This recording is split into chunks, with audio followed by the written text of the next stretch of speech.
kita. Assalamualaikum warahmatullahi wabarakatuh.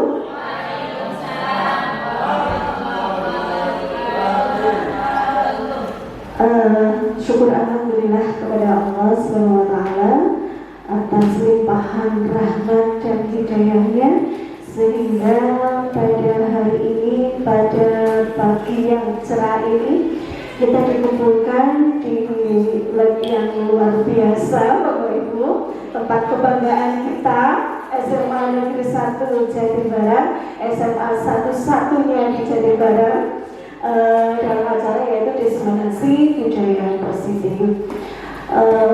Salawat serta salam tercurahkan kepada junjungan Nabi besar Nabi Allah Muhammad SAW. Mudah-mudahan kita mendapatkan syafaatnya di akhir nanti. Amin amin ya rabbal alamin. Selamat pagi Bapak Ibu guru hebat. Alhamdulillah. Slogan kita apa ya Bu? Slogan kita apa ya? SMA Negeri 1 Jatibarang?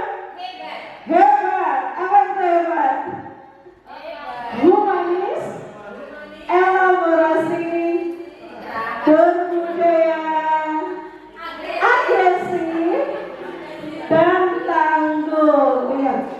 Seperti yang diterangkan oleh Bapak kita, Bapak Dr. Nur Rahman SPD MPD, beliau mengatakan bahwa SMA Negeri 1 Jatibarang itu sudah memiliki aset yang luar biasa, yaitu terutama dari Bapak Ibu gurunya.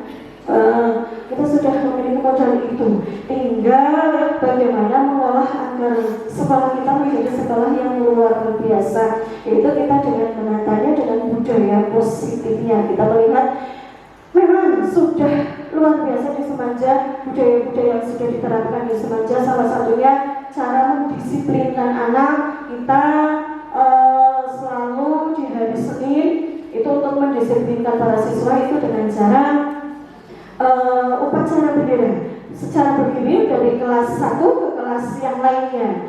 Untuk segi religi, membudayakan budaya positif untuk segi religi, yaitu hari Senin dan Jumat itu ada acara yaitu Jumat Berkah dan Senin Berkah. Untuk hari Rabunya itu ada mujahadah. Terus kalau hari Jumat juga ada Jumat Berkah untuk anak-anak, sholat Jumat bersama. Bahkan untuk sholat zuhur sendiri kita memiliki yang namanya kartu surga. Itu awal yang bagus memiliki yang dimiliki oleh Semanja tentang budaya positif. Tapi budaya positif itu sendiri seperti apa? Sudah ada, tapi bagaimana kontinuitasnya, kita menjaganya, itu yang perlu kita pikirkan. Jangan hanya banyak sekali program yang luar biasa. Di Semanja itu programnya sangat luar biasa, diambil oleh kesiswaan, kurikulum yang bekerja sama, berkolaborasi antara humas dengan Sarpras yang saling berkolaborasi. Itu luar biasa membentuk program-program yang ada di Semanja. Tapi seperti apa budaya positif itu? Adanya budaya positif itu terbentuk karena adanya paradigma perubahan belajar. Kita mengenal dengan rancangan kurikulum pembelajaran yaitu berdiferensiasi. Bahkan di hari terakhir kemarin Semanja yaitu mengambil tema yaitu tentang berdiferensiasi, agar terwujud murid mewujudkan murid dengan profil pelajar Pancasila. Selanjutnya Bapak, miskonsepsi tentang teori kontrol, yaitu bahwa ilusi guru bisa mengontrol murid. Iya, disiplin itu ilusi kita yang ada di dalam benak kita, itu murid bisa kontrol melalui peraturan-peraturan yang sudah kita buat. Yang kedua, ilusi bahwa kritik dan membuat orang merasa bersalah adalah menguatkan karakter. Kalau ada seorang anak melakukan kesalahan lalu kita mencaci, tidak membuka apa masalah yang terjadi pada anak, kita menganggapnya kalau kita menuding anak itu salah, bisa membuat karakter dia bakalan nurut dengan saya.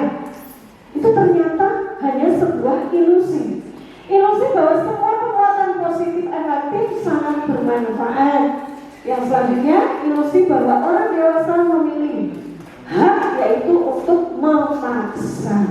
Coba Bapak Ibu berhadapan-hadapan sebentar, saling berhadapan. Kalau yang bertiga tidak apa-apa, Bina boleh di tengah.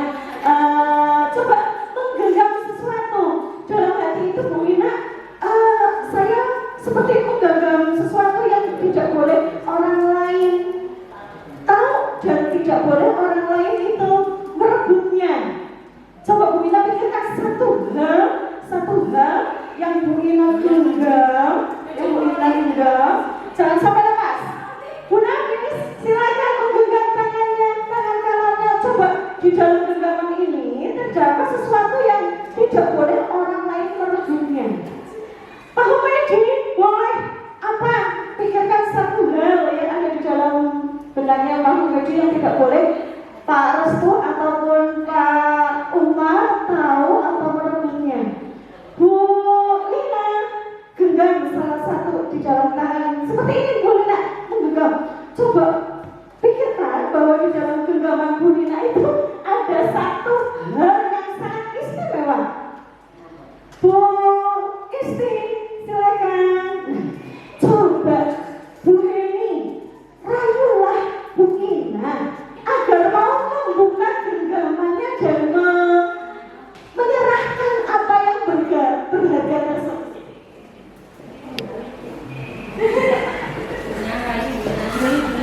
Bu Ina yang cantik, baik hati dan tidak sombong. Itu pegang apa ya? Oh, nggak boleh ya kalau saya pengen lihat. Nggak boleh ya, ini tidak dia. Oh, pribadi banget ya, kita kan sudah kenal lama, percaya deh, saya nggak akan ngomong sama siapa-siapa. Lain kali saja ya, ini untuk sendiri. Oh, begitu ya. Memang nggak boleh banget ya. Penasaran isinya apa? Sesuatu yang harus.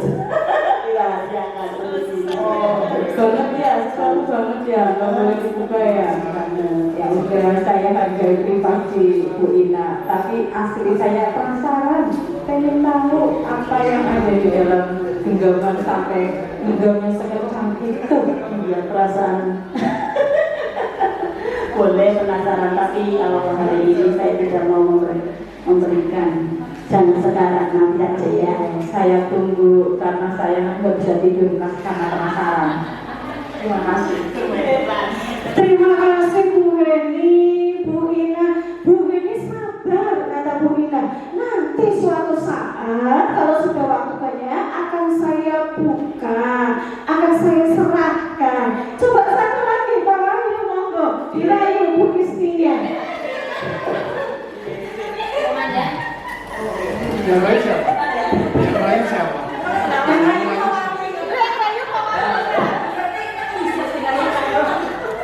Pakai hati ya?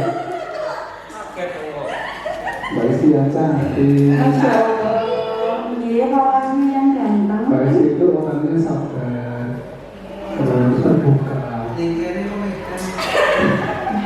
Pengen tahu dong? Sedikit saja. Tahu, walaupun Pak yang merayu saya tidak akan membuka sebentar pun, tidak akan membuka. Kita ini genggaman maksudnya. Hanya kita berdua yang tahu kok. Sedikit saja. Tidak bisa Pak Wahyu. Tidak masalah kok.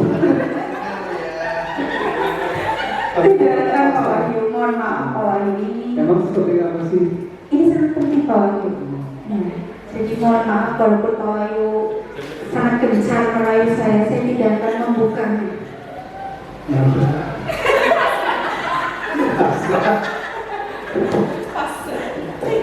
Pokoknya sampai pasrah begitu eratnya, begitu kuatnya Bu Isti menggenggam sesuatu yang sangat berharga bagi Bu Isti. Betul sekali Bapak Ibu. Yang bisa kita kendalikan dari orang lain itu bukan kehendak, tetapi yang bisa dikendalikan semua orang tidak bisa dikendalikan oleh kita. Baik itu perilakunya, baik itu pikirannya, baik itu perkataannya, kita tidak bisa memaksakan itu.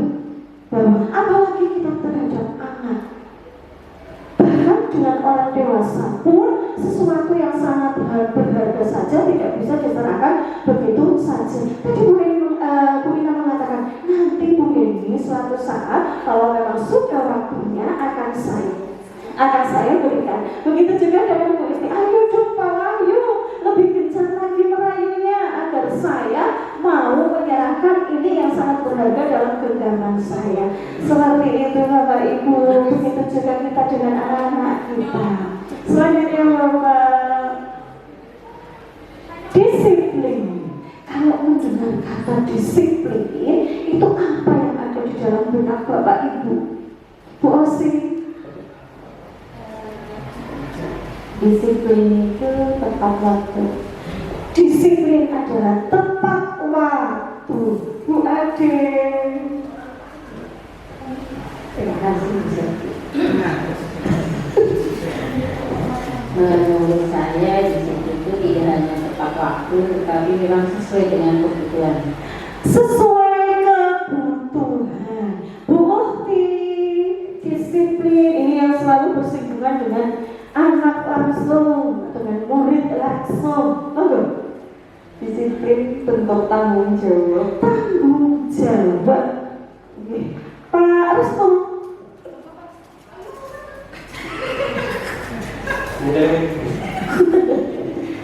Kalau menurut saya disiplin itu adalah kepatuhan.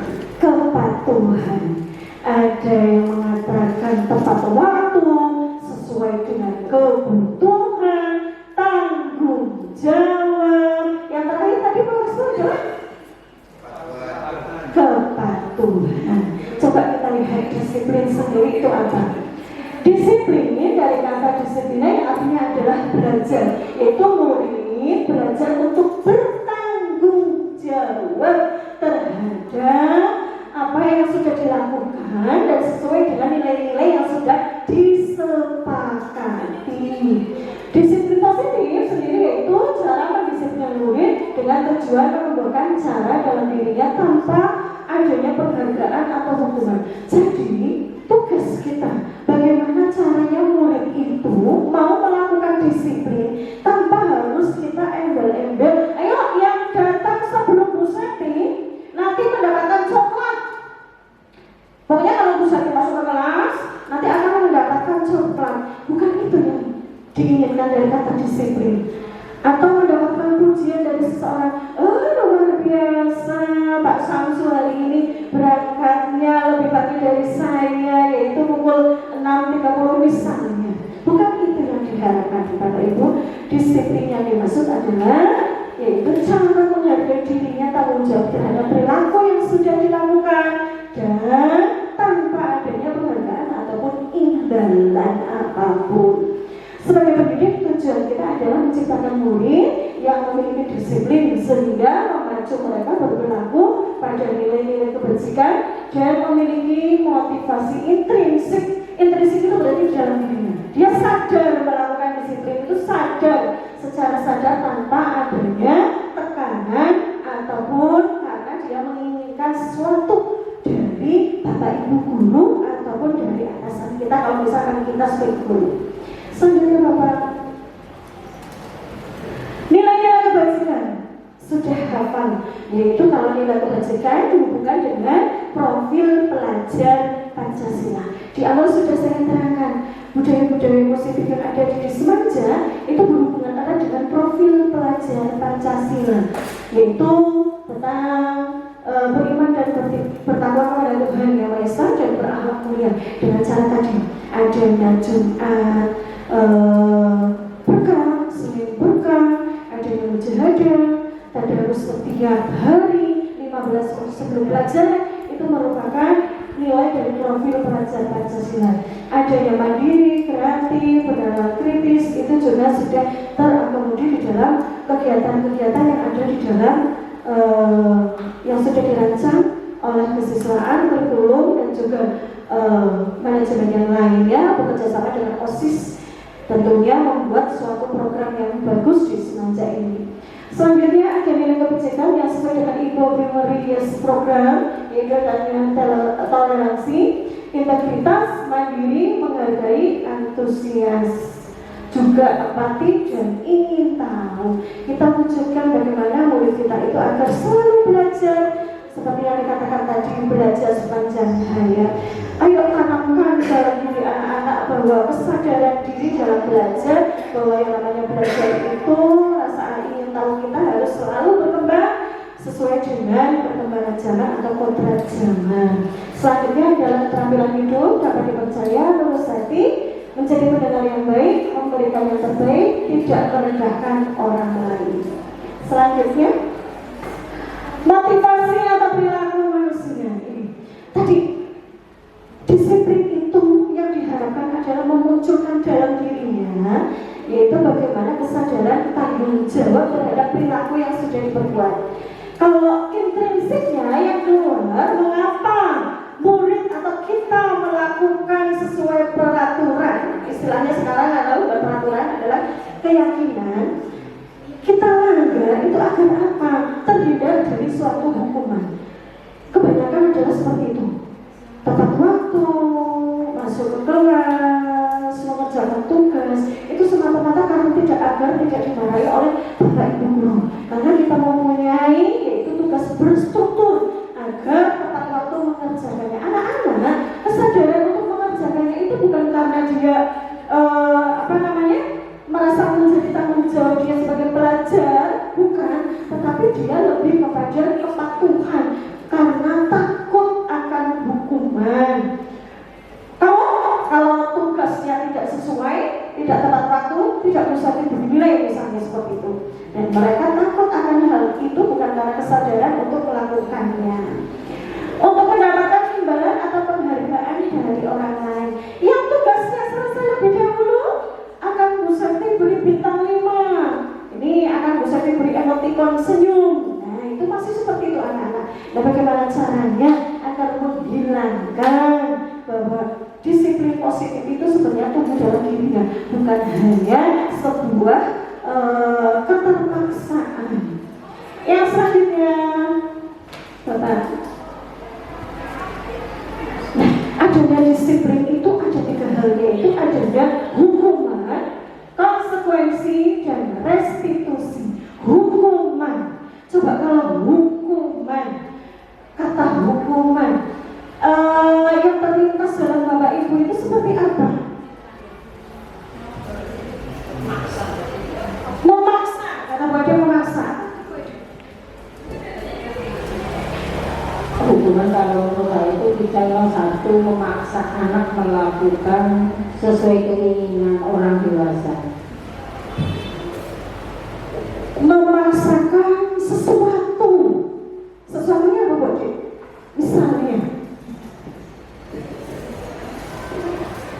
Misalkan kita menyuruh anak untuk menyelesaikan tugas dan dikasih waktu 1 minggu, ya 1 minggu itu harus selesai. Jadi kita sepakat. Tidak boleh hanya 1 minggu harus selesai. Kalau tidak selesai 2 kali menulisnya, 2 kali atau 5 kali menulisnya. Yuk, hukuman itu apa, Pak? Hukuman itu perlakuan secara spontan yang muncul karena ada sesuatu yang tidak sesuai dengan yang diinginkan. Tapi sebenarnya spontan gitu. Karena tadi maksudnya terlambat, kamu terlambat dan saya kan janjikan maka kamu secara hukumnya misalkan push up atau berdiri itu hukuman. Jadi yang itu secara spontan biasanya. Secara spontan memaksa menangis, hukuman itu apa? Hukuman kalau menurut saya adalah suatu tindakan yang kalau untuk anak-anak itu hal yang paling ditakuti sama anak. Yang ditakuti kalau sudah mendengar kata-kata hukuman, nanti dihukum, anak sudah pasti mereka akan lari ataupun melakukan sesuatu yang langsung diinginkan dari yang memberikan perintah. Ini betul sekali. Hukuman adalah tidak terencana, bersifat satu arah, tidak ada kolaborasi untuk mewujudkannya menjadi suatu kesepakatan. Hanya satu pihak saja yang melakukannya. Yang selanjutnya yaitu murid tidak dilibatkan berupa hukuman fisik dan psikis. Betul kata Pak Wahid tadi bahwa hukuman misalkan terlambat ataupun tidak mengerjakan mengerjakan tugas tadi Bu Adi dengan cara menulisnya 2 kali, lalu Pak Wahyu mengatakan bahwa kalau terlambat akan dihukum yaitu nari 5 kali lapangan. Nah, coba yang selanjutnya itu konsekuensi itu terencana tetap tidak nyaman. Yang selanjutnya adalah guru selalu memonitor dalam benak Bapak Ibu. Konsekuensi contohnya seperti apa? Bu Lina.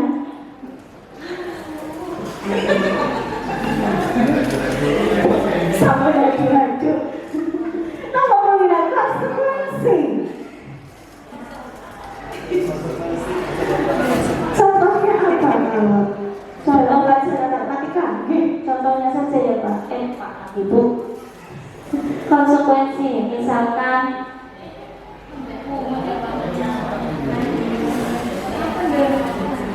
konsekuensi itu contohnya bisa kontrak belajar.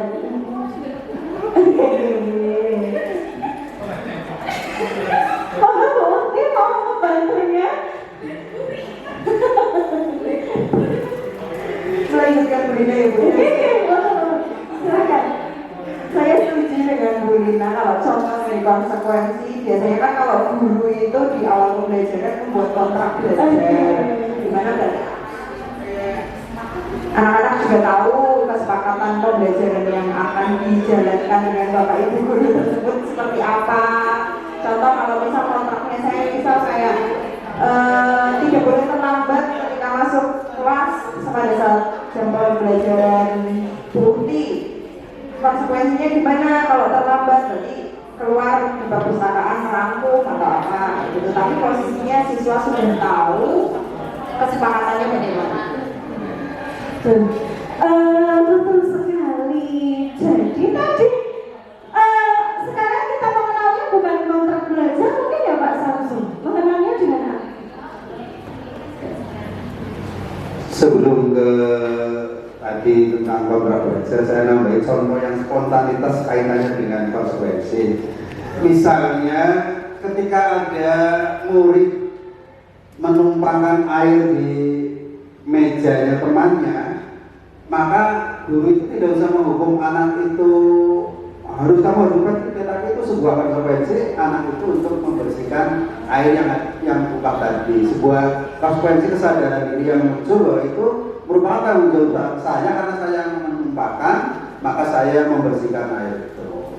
Kemudian kaitannya dengan kontrak belajar, kita sekarang lebih mengenal dengan nama kesepakatan ataupun dengan keyakinan kelas. Jadi yang awalnya bahasanya berupa bahasa negatif, contoh bahasa negatif seperti ini: dilarang membuang sampah sembarangan. Maka kita ubah kalimatnya menjadi kalimat positif: buanglah sampah pada tempatnya. Dan itu disepakati bersama. Itu namanya yang dulu kontrak belajar, kita ubah menjadi keyakinan kelas. Saya kira itu. Terima kasih. Nanti kita pelan-pelan sampai ke keyakinan kelas, sampai ke kesepakatan kelas. Kita akan merubahnya pelan-pelan. Bahasanya hanya beda saja, betul. Kalau kita dulu mengenalnya adalah peraturan kelas, kita rubah lagi menjadi kontrak belajar. Sekarang ini diperhalus lagi dengan kata keyakinan kelas. Terima kasih Pak Samsul. Nanti kita akan sudah merusak jauh sebenarnya, nanti dulu nggak apa-apa, sudah diterangkan jelas. Oke. Selanjutnya, restitusi adalah proses menciptakan kondisi bagi murid untuk memperbaiki kesalahannya. Itu prosesnya nanti kolaboratif. Di akhir nanti akan ditunjukkan seperti apa. Itu pengimbasan dari ini saya adalah diseminasinya adalah restitusi, bagaimana menangani anak ketika bermasalah. Memang sulit Bapak Ibu, yaitu apa-apa kita dikontrol. Sekarang berubah eranya, makanya ada di TikTok dalam keadaan guru itu dalam keadaan tidak baik-baik saja. Betul, kita salah sedikit saja orang tua akan bertindak. Anak kita tegur, langsung dibenturkan pada undang-undang bahwa harus ramah anak, harus tahu tentang kebutuhan anak, harus mengerti tentang anak. Nanti pelan-pelan kita belajar. Di akhir nanti ada praktek, yaitu segitiga restitusi. Selanjutnya Bapak.